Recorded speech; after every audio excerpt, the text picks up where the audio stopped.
Hey there, welcome back. This is going to be episode 2 of the new PK tutorial series, and today we're going to be doing a basic damaging ability. So go ahead, make a new project. This time we're going to be making one called Firework. It's called Firework, but it's just going to be like Fire Blast because Fire Blast is a very basic ability. So like before, we're just going to generate a basic Spigot plugin, make sure it's Maven, Java. We're just going to stick with that with the basic version. The specifics don't matter too much. Group ID, yeah, this is fine. You can ignore the main class because that doesn't really matter, but we will set the version to 1.0. So create, let that do its thing. In the meantime, I'm going to drag structure over here because I prefer to have my structure on the side here. Then we're going to delete the main class because that extends a Java plugin, which we don't want. Delete anyway. Same with resources. The plugin.yml is only if we're actually doing a plugin. We're not doing a plugin, we're doing an add-on. Alright, before we create our class, we have to go into the POM and we have to add ProjectKorra again. So if you remember like we did last time, you just have to add com.projectKorra. Just kidding, this is the artifact ID, not not the group ID.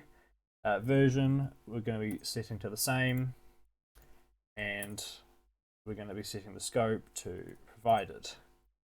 Now, a lot of you wondered why this didn't autofill, and this will only autofill if you've actually used this before. If you haven't used it before, you just have to put in all the details, it will stay red. But as soon as you hit load Maven changes over here, it's going to download the jars from online, store them locally, and then all the errors are going to go away. Right, so now that that's done, we can actually move on to creating our add-on class. We go new Java class, we're going to call it Firework because that's what we're going to do. We're going to go extends fire ability, and we're going to import all of the methods here that it wants, create constructor. And then I'm going to go ahead and disable Copilot because this is not going to be useful for this tutorial. Alright, so now that we've got fire ability, we'll go ahead like last time and fill out the basic ones. Is it a sneak ability? At the moment, no. We're not going to be doing the charging aspect of the ability. It's just going to be the basic click and shoot. Is harmless ability also has to remain false because we are going to make this do damage this time. Cooldown, we'll set this to 4 seconds for now. Name, firework, get location. We'll leave this at null, but we'll come back to that. Next, we need to implement add-on ability because I forgot to do that before. We're going to add all those methods in here. So fill them out with your own author name, your version name. Excellent. So, to get started, we're going to go ahead and create some variables. These variables are what we're going to be using, well, for the ability. So we're going to have things like speed. We'll set this to 0.5 for now. We're going to have one for range. Range should also be a double, and probably maybe 40 blocks. We're going to have a radius, private double radius. Set this to maybe 0.4. We can adjust that as needed. Now we're going to do one for damage. We're going to set this to 3. So remember, this is the damage in half hearts because damage is always done in half hearts, not full hearts. So that's why the player actually has 20 health, but 20 health is equal to 10 hearts. So we'll write here 1.5 hearts, right? And then probably we need one for, let's do one for cooldown. So if we have one for cooldown here, we'll set this to 4,000. And then what we can do is we can change the get cooldown method to return cooldown. And it's saying that it requires a long, and that's correct. I did the wrong type here. So we'll change that to a long. A long should be used for anything in milliseconds. Because cooldown is in milliseconds, we're going to be using a long. Right, so those are the basic ones that we can configure and change about our ability. Next, we're going to make some variables, and these variables are going to be used to actually progress the ability's location. So we're going to start with location, private location origin. So this is going to be the original location of the ability.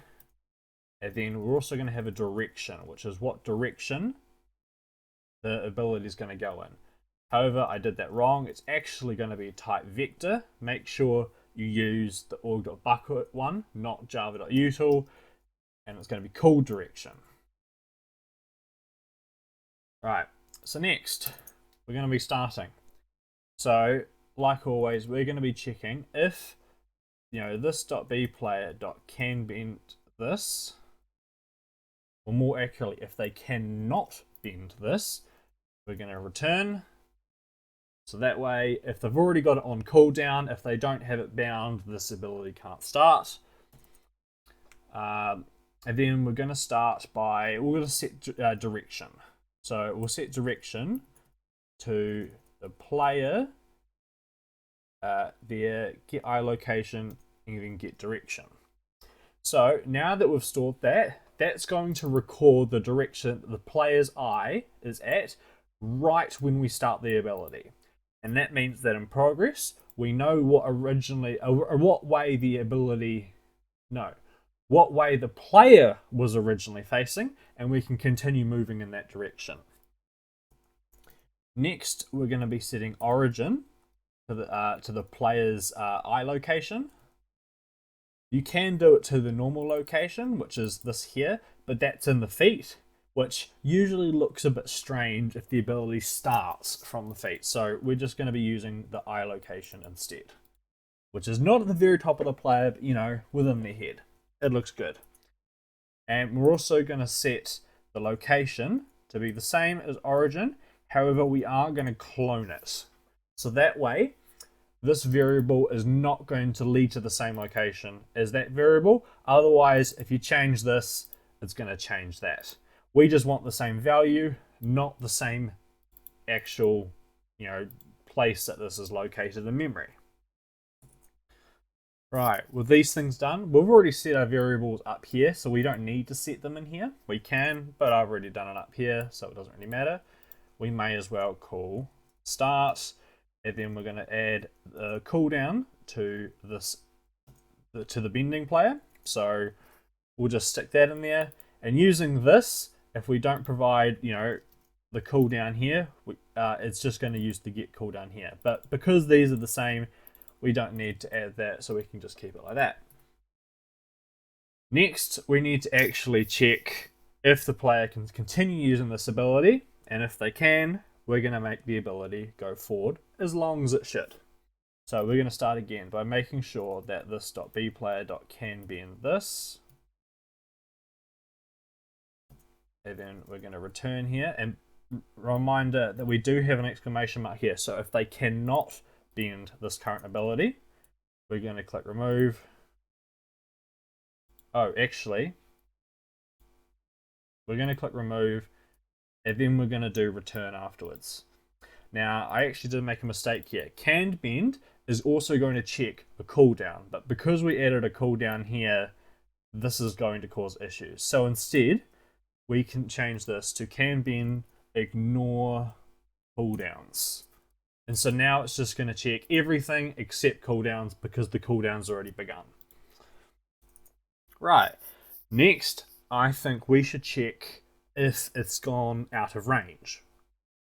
So we can do this by comparing the origin location to the current location.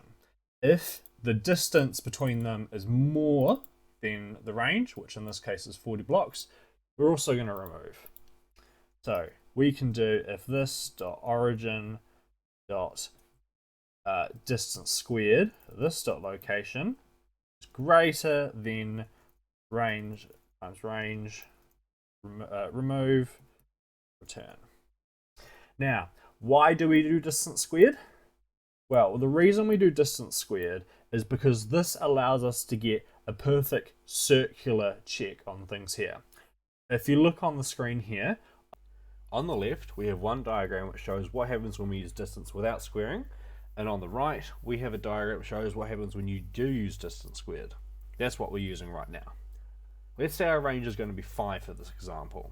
On the left, you can see that if we count each block on each axis, it cuts off very quickly on the diagonal compared to when it is straight. This gives our range a very diamond-like shape. On the right, however, even with a range of 5, we can go further due to the fact that we are squaring all axes before comparing it to the range. Here you can see that on the x-axis, it will cross 3 blocks, and on the z, it will cross 4.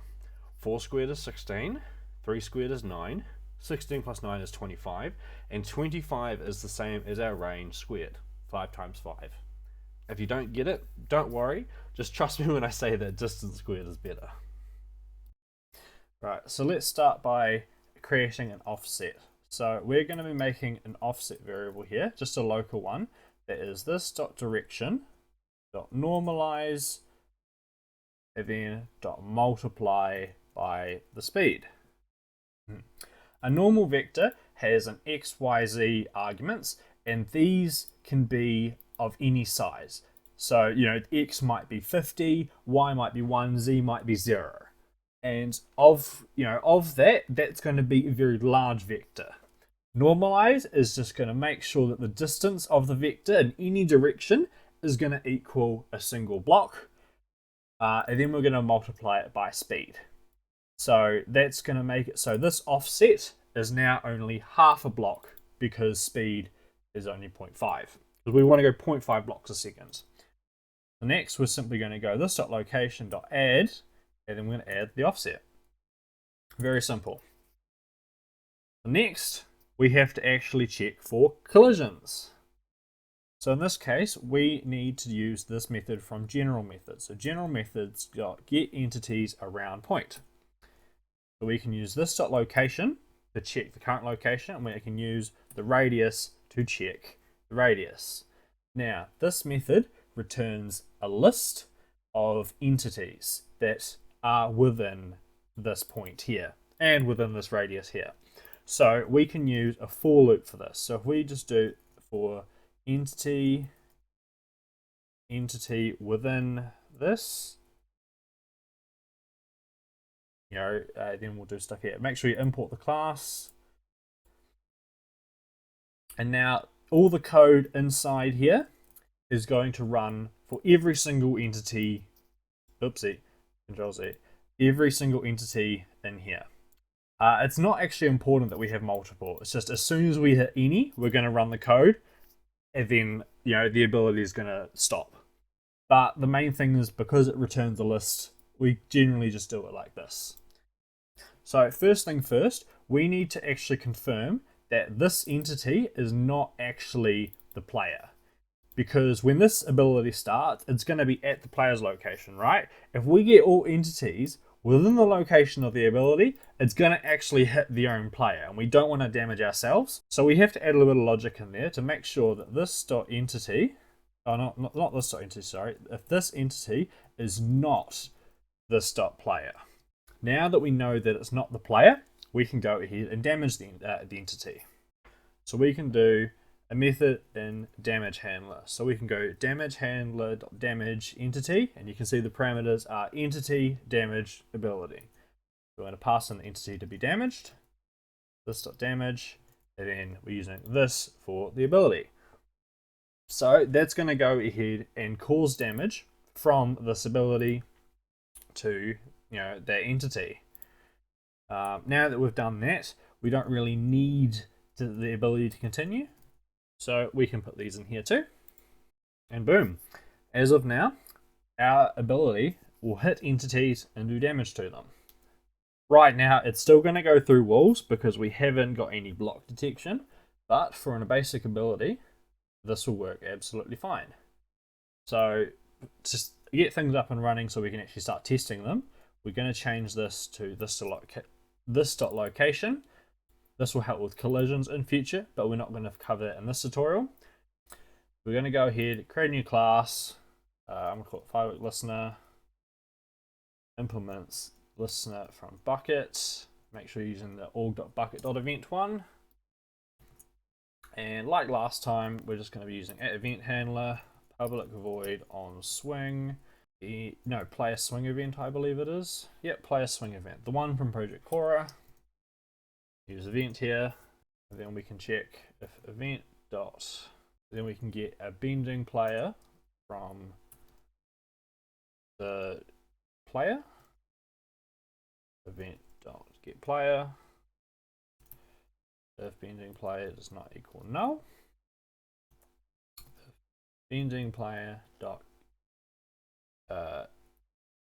get bound ability name dot equals firework new firework, and then we'll pass in the player. Boom, done. Now we just have to register our listener. So we're going to do bucket dot get plugin manager. Is that really? Yeah, there we go. So it's the listener, so new firework listener, and then we're going to put in ProjectKorra.plugin.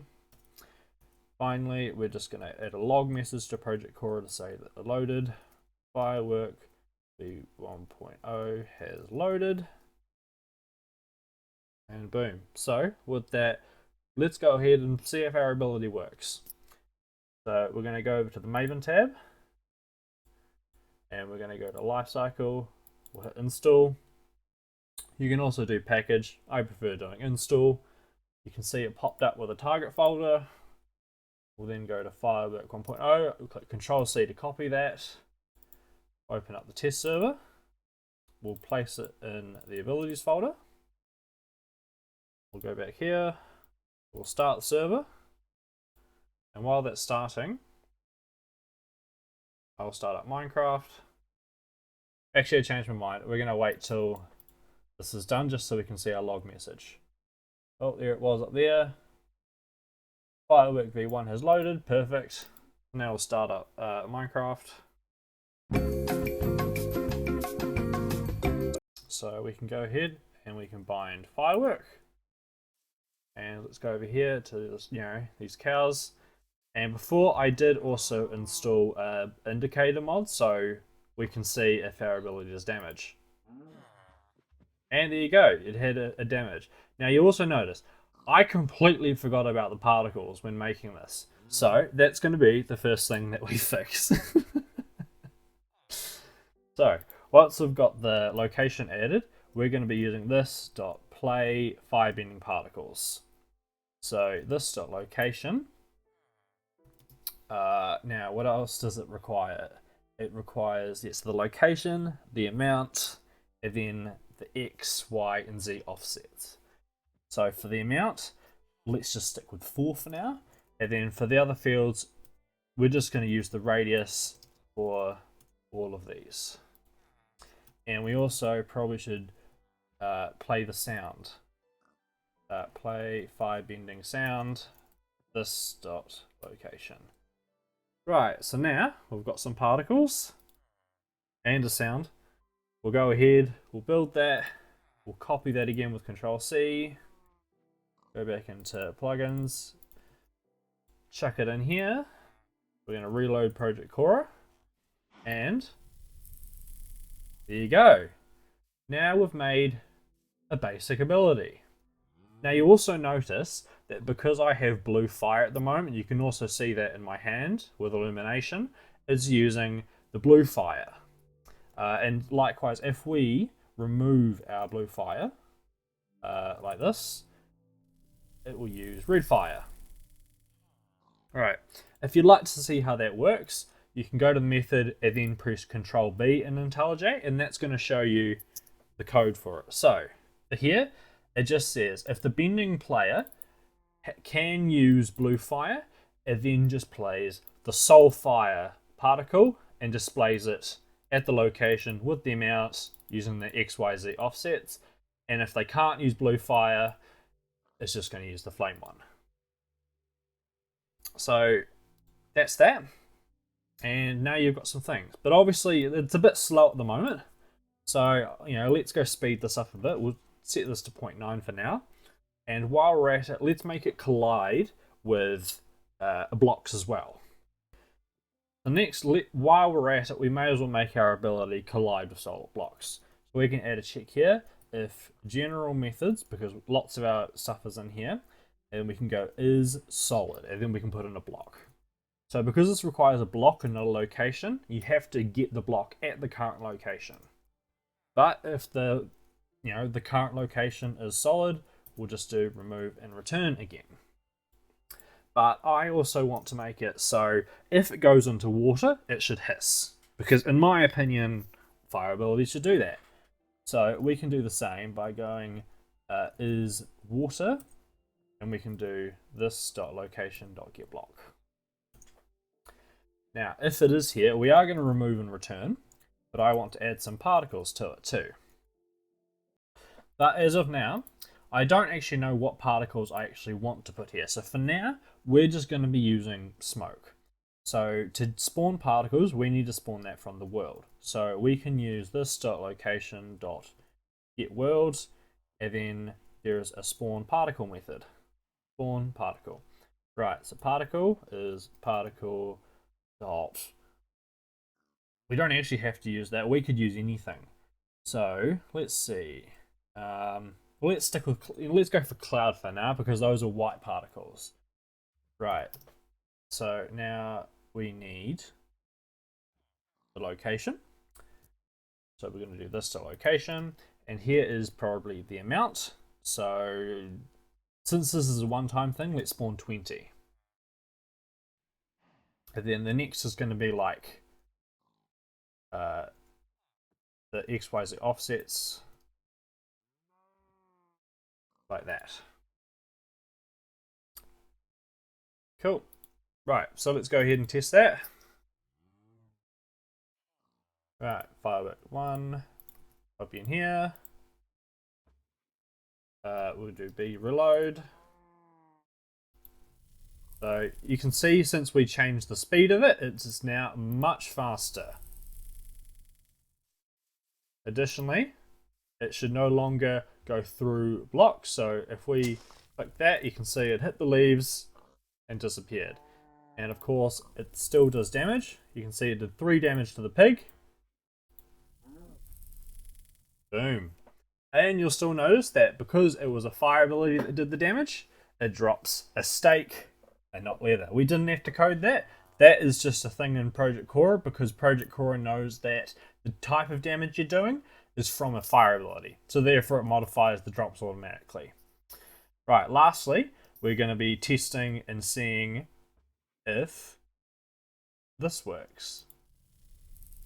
And here we go. It spawns cloud particles, but not quite what I was after. So let's see if we can change this a little bit. So let's add a speed to it. So if we set a 0 speed, they should be, a bit more, well, not fly everywhere. All right, copy that, paste that in there, reload. There we go. That was a bit better, but it seems that a lot of the particles don't render if it spawns within the water, which is actually kind of a shame.